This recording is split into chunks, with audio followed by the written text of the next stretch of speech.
Ladies and gentlemen, it's my great privilege to invite as our first speaker, Hare Majesteit Koningin Máxima, to address us. Your efforts to alleviate poverty in developing countries are truly inspiring, and we are really honored that you've taken the time and that you've accepted our invitation to address us here, to address this conference in your capacity as special advocate for inclusive finance for development for the United Nations. Your Majesty, may I invite you to the podium.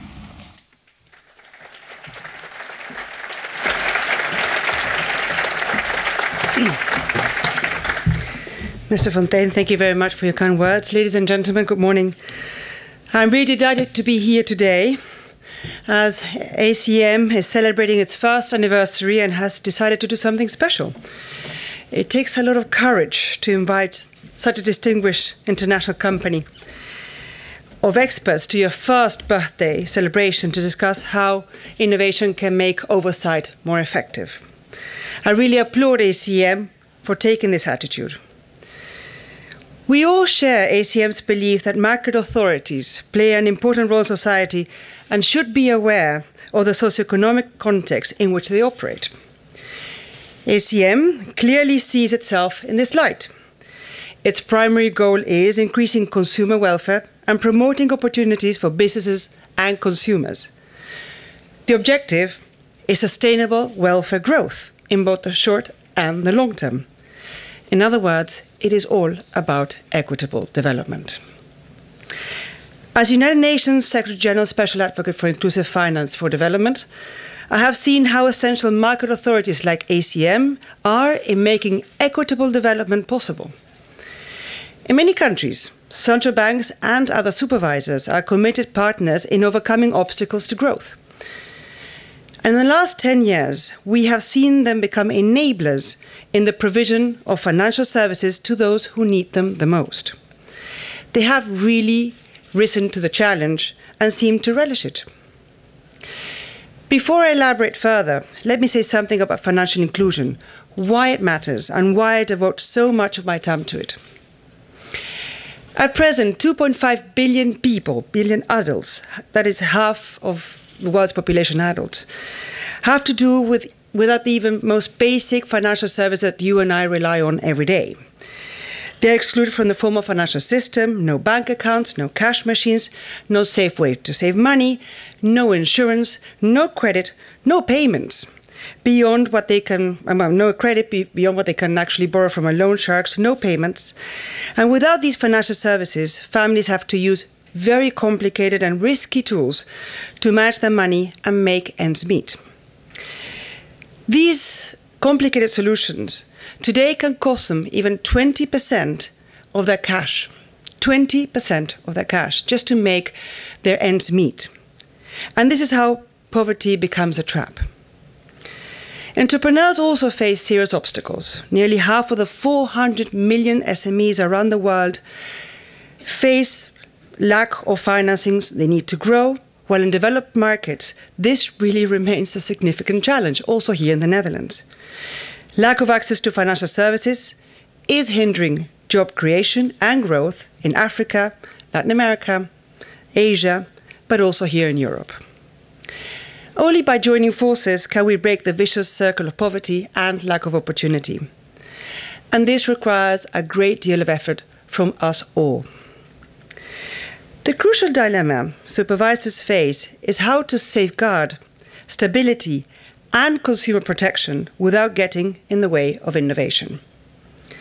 It is not easy to strike the balance given the rapidly changing environment regulators and supervisors find themselves in.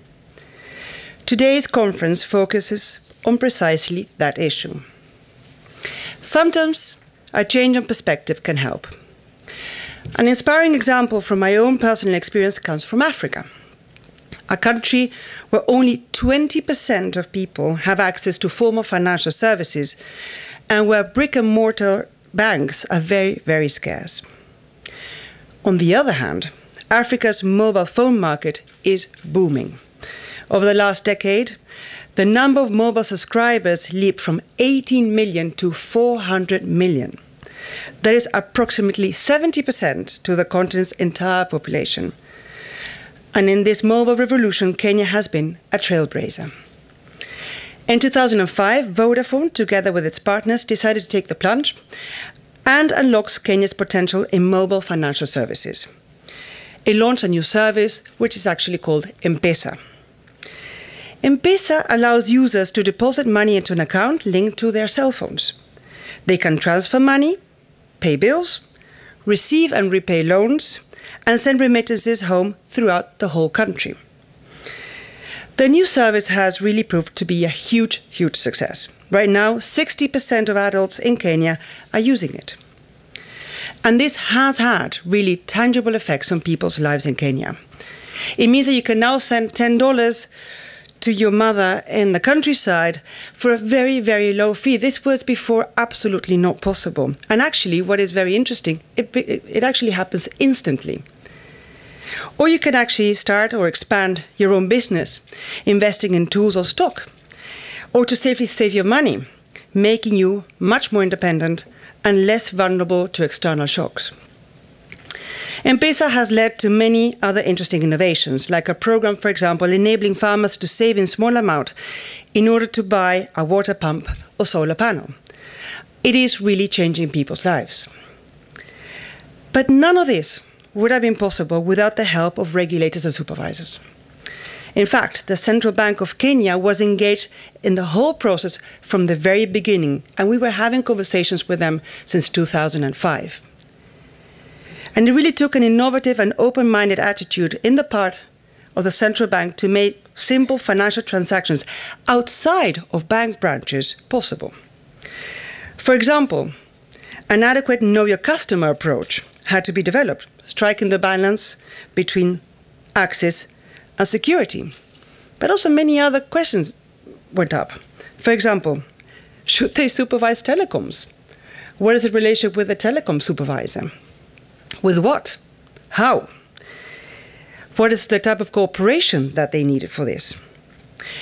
Another issue, for example, is when they start transferring money, the whole issue was when a transfer of money becomes a deposit. At what size? By whom? Is the customer a retail customer? Is it a B2B customer? These are all issues that they had to sort of think all over again. And imagine, if you have issues of capacity, when you talk about Kenya and you talk about developing countries, capacity is your biggest constraint for supervision. So imagine you don't really allow yourself to be innovative, and that's a big issue, the issue of capacity. So this was also, of course, not an easy task. And as more and more people are gaining access to financial services, regulators and market authorities all around the world are facing the very urgent challenge of ensuring that consumers are really well protected, especially when consumers are exposed to products that are new to them, and sending money with a phone was really a challenging new product. So mobile and electronic banking raise safety and privacy issues, which require new kinds of supervision and new consumer capabilities. In developing countries, consumers are often illiterate and vulnerable.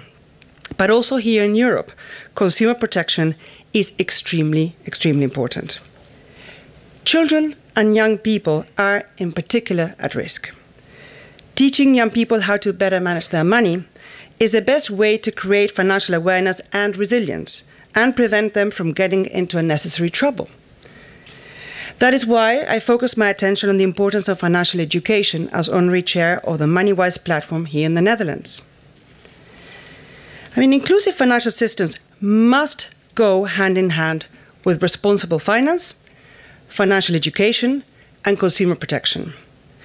Consumers need to have the knowledge to be able to take advantage of improved access to financial services and to be effectively protected from misconduct and fraud, because your protection will not have any effect if people themselves do not have the knowledge to take care or to make use of that protection.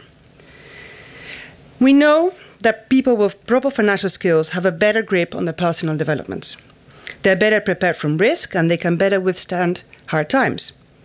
This is why in many countries like Brazil and Indonesia, national strategies are being implemented, integrated financial education programs in their financial inclusion policies. I cannot speak myself when I speak to governments of financial inclusion without paramountly having a conversation of financial education and consumer protection. There's no way I can do financial inclusion without these two items. And market authorities around the globe will be facing the same challenges and are looking to each other for best practice. So it is very important that we focus on peer learning like ACM is doing today. Let us focus on the need to strengthen the demand side of the market. Consumer empowerment is a necessary condition for well-functioning markets. For the full promise of financial inclusion to be realized, consumers need financial capability and protection. I would really like to congratulate ACM on its first birthday.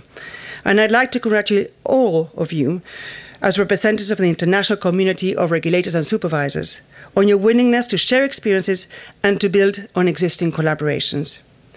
You are striving to stay in tune with your changing environment, constantly learning and innovating.